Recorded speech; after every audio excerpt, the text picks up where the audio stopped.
विश्वानि देव सवितर्दुरितानि परासुव यद्भद्रं तन्न आसुव। ओम शांति शांति शांति। ओम श्री परमात्मने नमः। ओम श्री गुरुभ्यो नमः। ओम सर्वेभ्यो नमः। ओम। वैदिक संस्कृति।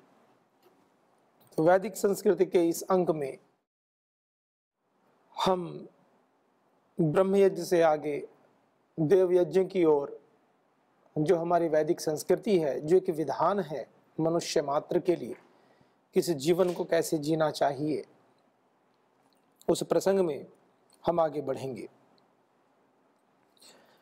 देव यज्ञ ऋषियों की दृष्टि में किस प्रकार से है। देव यज्ञ जिसको अग्निहोत्र भी हम कहते हैं, जैसे संध्या को ब्रह्म यज्ञ कहा जाता है। परमपिता परमात्मा की स्तुति प्रार्थना उपासना के मंत्र, जो 8 मंत्र महर्षि दयानंद सरस्वती जी ने संकलित किए हैं, ईश्वर की जिनमें स्तुति है, ईश्वर की प्रार्थना के विषय में है, उनकी उपासना के विषय में है। तो इस प्रकार से देवयज्ञ और अग्निहोत्र एक विषय है। और अग्निहोत्र की यदि विधियों की बात करें तो विशेष रूप से जैसे यज्ञवेदी होती है, पात्र होते हैं, आचमन पात्र होते हैं, ऐसे किन किन पात्रों की आवश्यकता होती है एक अलग विषय होता है, जिसके विषय में भी विस्तार से चर्चा कर लेंगे। यज्ञ करते क्यों हैं, यज्ञ का लाभ क्या है। पंच महायज्ञ की एक परंपरा है हमारी। ऐसे कहा गया है कि गृहस्थ को विशेष करके पंच महायज्ञ करने चाहिए। ब्रह्म यज्ञ कर लेना चाहिए, देव यज्ञ कर लेना चाहिए, जिसको अग्निहोत्र भी कहते हैं। अतिथि यज्ञ भी होता है, जो अतिथि आते हैं उनकी सेवा सत्कार करना है। बलि वैश्वदेव यज्ञ होता है कि जो भी प्राणी हमारे ऊपर आश्रित हैं, उन प्राणियों के लिए विशेष करके हम उनके प्रति अपने भावों को प्रकट करें, उनके लिए भोजन आदि की व्यवस्था करें। और जो नित्य प्रति आवश्यक कर्म, जो नितांत आवश्यक कर्म है, जैसे किसान है, कृषि का कार्य करता है, तो वो छोटे छोटे जीव हैं जो मित्र, कृषि मित्र के रूप में कार्य करते हैं, केचुए हैं ऐसे। तो जाने अनजाने ट्रैक्टर चलाते हैं या हल से कृषि करते हैं, कुछ छोटे छोटे जीव के प्राणों का नाश हो जाता है उससे, लेकिन वो आवश्यक कर्म है, नितांत आवश्यक कर्म है। यदि अन्न, भूमि से अन्न उगना ही बंद हो जाए, खेती करना ही बंद कर दें, तो मनुष्य का जीवन ही नष्ट हो जाएगा। तो इसलिए जो नितांत आवश्यक कर्म होते हैं, तो इसलिए उन कर्मों की भी शुद्धि के लिए प्रायश्चित्तीय यज्ञ भी किए जाते हैं। तो बलि वैश्वदेव यज्ञ भी उनमें से ही एक है। इसमें 10 आहुतियां देते हैं। ओम अग्ने स्वाहा, सोमाय स्वाहा, अग्नि सोमाभ्याम स्वाहा, विश्वेभ्य स्वाहा, देवेभ्य स्वाहा, ऐसे करके को वही स्वाहा, सृष्टि कृत स्वाहा। तो इस प्रकार से एक उदात्त परंपरा हमारी रही है। परमपिता परमात्मा की उपासना से लेकर के कल्याण करना ऋषियों के लिए, ऋषि परंपरा को आगे बढ़ाने के लिए, उस परंपरा में जीने के लिए जो अनुसंधान किए जाते हैं, जो प्रयास किए जाते हैं। मैंने एक शब्द का प्रयोग किया, ऋषि परंपरा में जीने के लिए अनुसंधान किए जाते हैं। एक तो होता है कि जो परंपरा चली आ रही है, हम वो बस बहे जा रहे हैं कि ऋषियों ने कहा कि हमें ब्रह्म यज्ञ, गायत्री की उपासना करनी चाहिए, अग्निहोत्र करना चाहिए, माता पिता पितृ यज्ञ करना चाहिए, देव यज्ञ करना चाहिए, बलि वैश्वदेव यज्ञ आदि, अग्निहोत्र आदि, अतिथि यज्ञ आदि करते रहे। लेकिन उन कर्मों को, उन यज्ञों को, उन श्रेष्ठतम कर्मों को करने की हमारे व्यक्तिगत जीवन में क्या उपयोगिता है, सामाजिक जीवन की उपयोगिता तो हमें दिख ही रही है। कोई अतिथि आएंगे, उनकी सेवा भाव करेंगे, दान दक्षिणा देंगे, कल्याण हो रहा है, खुश होकर आशीर्वाद देंगे। दिखता ही है, समाज में बड़ा यश मिलेगा कि देखो अमुक व्यक्ति तो बड़ा धनाढ्य व्यक्ति है लेकिन दानी है, बहुत दान करते हैं, बड़ा यश होता है। व्यक्तिगत जीवन में क्या लाभ है उसका इसके विषय में कहा ऋषियों ने, खोज करो, अन्वेषण करते रहो, अच्छे कर्म करते रहो और अपने अंतःकरण में अन्वेषण भी करते रहो, खोजते रहो, खोजी जिज्ञासा रखो हमेशा। सांख्य दर्शन को ही सांख्य कारिका के रूप में प्रस्तुत किया गया है। उसमें पहली ही जो कारिका है उसमें क्या कहा, दुख त्रय अभिघातात जिज्ञासा तद अभिघात के हेतु दृष्टे सा पार्था चेत न एकांत अत्यंततः अभावात, एकांतात्यंततो अभावात, संधि करके ऐसे कर देते हैं। कहा कि दुख त्रय अभिघात, तीन दुखों के संबंध होने से, जैसे मनुष्य उत्पन्न हुआ उसका किन तीन दुखों से संबंध हो जाता है।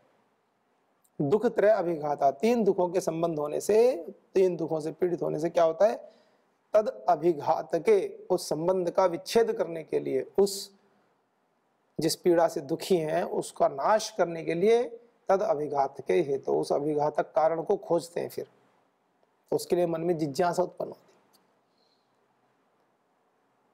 पशुओं के मन में जिज्ञासा उत्पन्न नहीं होती, इसलिए पशु योनि है। मनुष्य के मन में जिज्ञासा उत्पन्न होती है, इस दुख से मैं दूर हो जाऊं।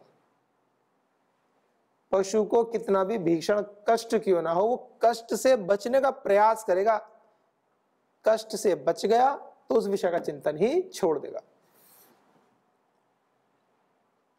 एक श्वान है, एक भेड़िया है, एक लोमड़ी है, उसको उसका भोजन मिल गया, फिर वो दुनिया भर की कोई चिंता नहीं करता, आराम से अपने आनंद में। जब भूख लगेगी तब चिंता होगी। मनुष्य एक ऐसा प्राणी है जो सब कुछ सुलभ उपलब्ध होते हुए भी, जीवन के समस्त सुखों का उपभोग करते हुए भी ईश्वर के विषय में चिंतन कर सकता है, इन आध्यात्मिक तीनों तापों के विषय में चिंतन कर सकता है, अपने मन में उस ईश्वर को, उस परमपिता परमात्मा को पाने की जिज्ञासा कर सकता है। ये भेद है मनुष्यों में और पशुओं में। आपके मन में यदि जिज्ञासा उत्पन्न हो रही है तो समझ लो कि आप ऋषि पथ के अनुगामी बनने की ओर अग्रसरित हो रहे हैं। जिज्ञासा, जानने की इच्छा, ज्ञा अवबोधने, जानो। किसको जाने? महर्षि दयानंद सरस्वती जी जब गुरु विरजानंद जी के पास गए तो ऐसा बताते हैं कि उन्होंने पूछा कि कौन? तो उन्होंने कहा मैं यही जानने के लिए आया हूं कि मैं कौन हूं। मुझे अपने भीतर के शिवत्व को पाना है, मैं कौन हूं वास्तव में। और सांख्य दर्शन में तो कितना ज्ञान भरा पड़ा है। ज्ञान, सांख्य दर्शन का जो पर्याय है वो क्या है? ज्ञान योग।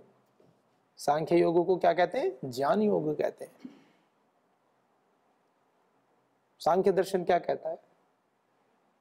संघात परार्थत्वात्। हमें और तो सब बातें समझ में आती हैं कि ये पोडियम बनाया तो किसके लिए है, कोई दूसरा व्यक्ति आकर के बोलेगा। पुस्तक है, कोई पढ़ते हैं, पुस्तक किसके लिए है, कोई दूसरा व्यक्ति पढ़ेगा। थाली में अच्छा भोजन है, किसके लिए, कोई दूसरा आकर के खाएगा। दूसरा नहीं, कोई पर दूसरे के प्रयोजन के लिए। आसन, मैट, चटाई है, किसके लिए, कोई दूसरा आकर के बैठेगा। ये बातें तो समझ में आती है। मोटरसाइकिल है, कोई दूसरा आकर के चलाएगा। संघात जो अनेक अवयवों से बनी हुई वस्तु है, तो संघात रूप में जो वस्तु है, समूह रूप में, वो किसके लिए होती है? परार्थत्व, दूसरे के प्रयोजन को सिद्ध करने के लिए होती है। पर अर्थ दूसरे के प्रयोजन के लिए होती है। ये बात बाहर तो समझ में आती है। और सांख्य दर्शन ने कहा आपका जो शरीर है वो भी संघात परार्थत्वात्,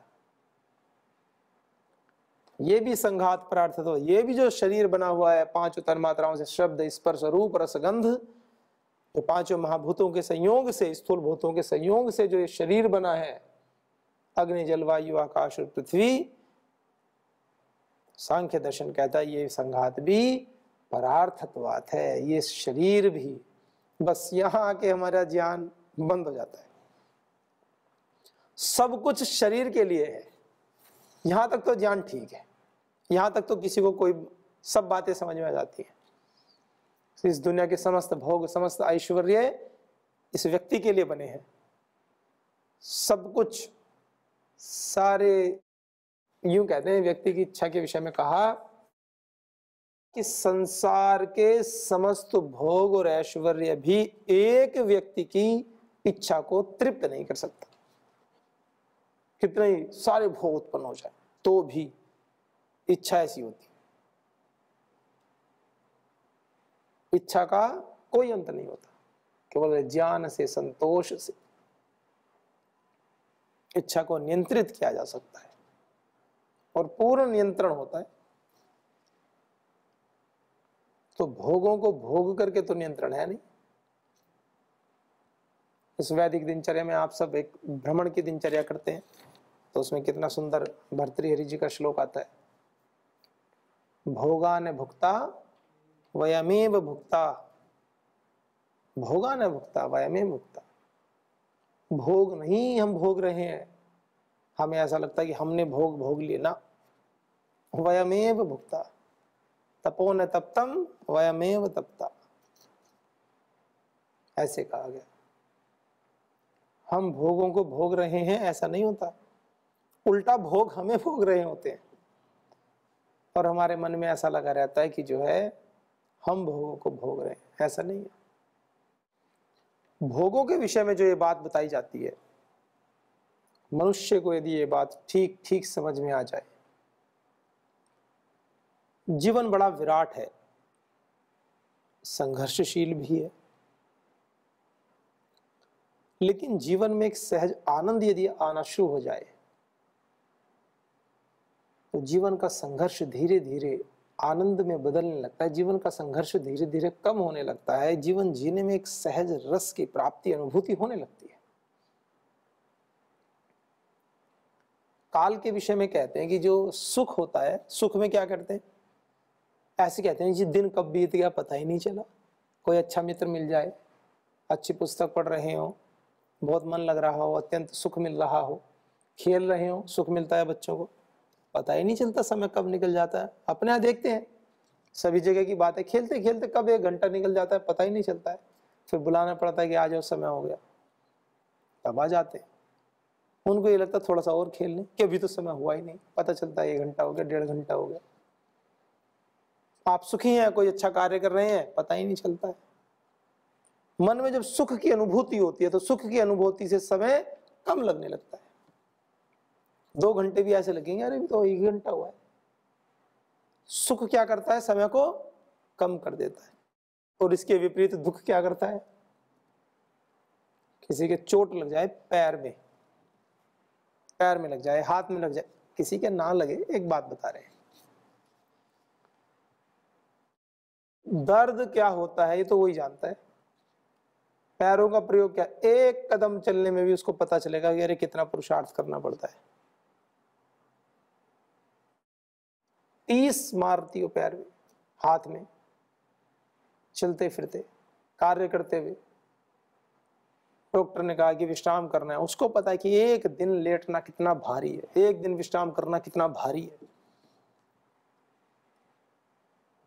पीठ में दर्द हो जाए, चल पाओ ना, बैठ पाओ ना, लेट ना पाओ, तब पता चलेगा समय कैसे कटता है। वो कहेगा समय नहीं कट रहा है।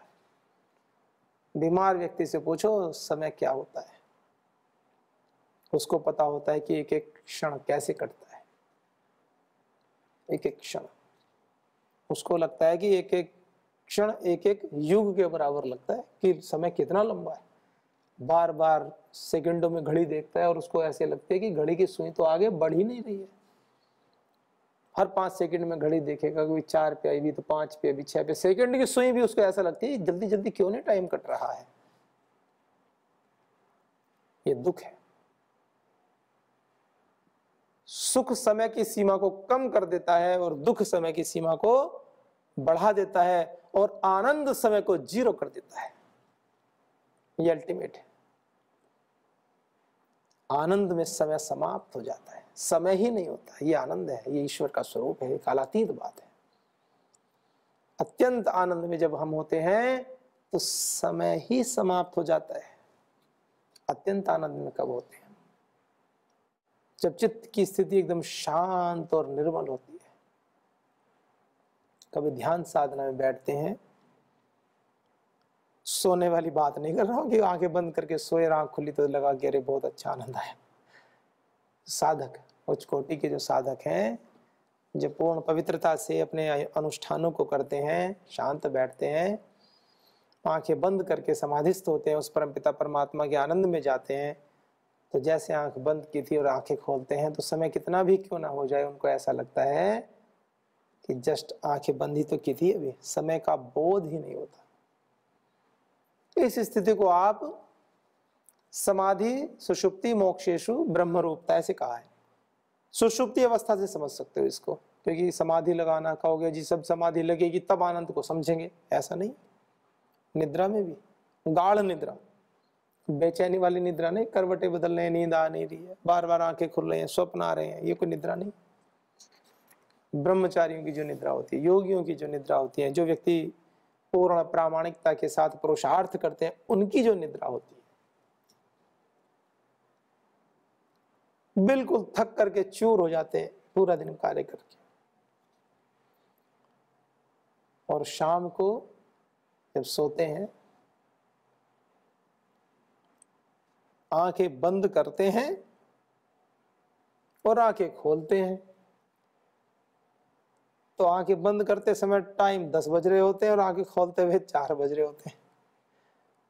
कभी कभी तो ऐसा बोध होता होगा, आप लोगों का भी अपना अनुभव होगा, कभी कभी तो 6-6 घंटे की नींद हो जाती है और आंखें खोलते हुए ऐसा लगता है कि अरे अभी तो सोए थे, कभी तो आंखें बंद की थी, खोल के देखा तो अरे तो 4 बज गए, 6 घंटे कहां चले गए पता ही नहीं चला।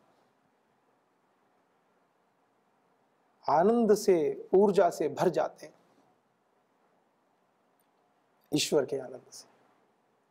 वो आनंद स्वरूप परमेश्वर है। इसलिए परमात्मा का एक नाम क्या है, एक गुण विशेषक शब्द क्या है, कालातीत है परमात्मा, क्योंकि वो आनंद स्वरूप है और आनंद में समय शून्य हो जाता है।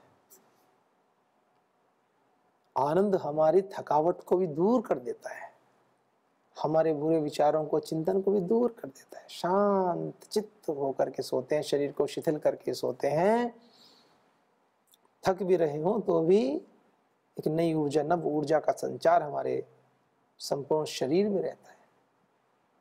यह ईश्वर से कनेक्टिविटी। सुषुप्त अवस्था में ही इतना कुछ हो जाता है, अब सोचो समाधिस्थ अवस्था में, जागृत अवस्था में यदि परमात्मा का साक्षात्कार हो जाए, उस आनंद स्वरूप परमात्मा का साक्षात्कार हो जाए तो क्या ही कहना। तो उस ईश्वर के चिंतन में सदैव हमें लगे रहना चाहिए। और जो वेद हैं, जो शास्त्र हैं, वो यही तो बताते हैं हमें। देव यज्ञ क्या बताता है, अग्निहोत्र क्या कहता है, उस परमात्मा के सानिध्य में हम बने रहे, हमारे जीवन से विकार, समस्त क्लेश, समस्त बुरी भावनाएं सब दूर हो जाए और अंतःकरण में ज्ञान का प्रकाश, अग्निहोत्र, अग्नि की तरह हम देदीप्यमान हो जाए, हमारा जीवन अग्निमीढ़ है, अग्नि की तरह। हे भगवान, मैं अग्नि की स्तुति करता हूं, वो अग्निदेव है, अग्नि नहीं सुखता। हे अग्नि स्वरूप परमेश्वर, हे अग्निदेव, हमें अच्छे मार्ग से हम ले चलो। कहाँ ले चलो? अपने उस आनंद के पथ पर ले चलो। इस अज्ञान अंधकार से मिटा करके हमें ज्ञान के पथ पर प्रकाशित करो मेरे नाथ। ऐसी प्रार्थना हम करते हैं ईश्वर से भक्ति भाव से। तो ऐसे हमारे संपूर्ण जीवन में जो भी कार्य है वो सब यज्ञ कार्य होने चाहिए, ऐसा भाव बना करके हम समस्त कर्मों को करें। छात्र परीक्षा देने से डरते हैं, परीक्षा आगे चिंतित हो जाते हैं, बेचैन हो जाते हैं। यज्ञ कर्म बना लो। जैसे श्रद्धा भाव से हम यज्ञ करते हैं, अपनी परीक्षा को भी यज्ञ कर्म बना लें, उसी भाव से करें, ईश्वर को समर्पित करें।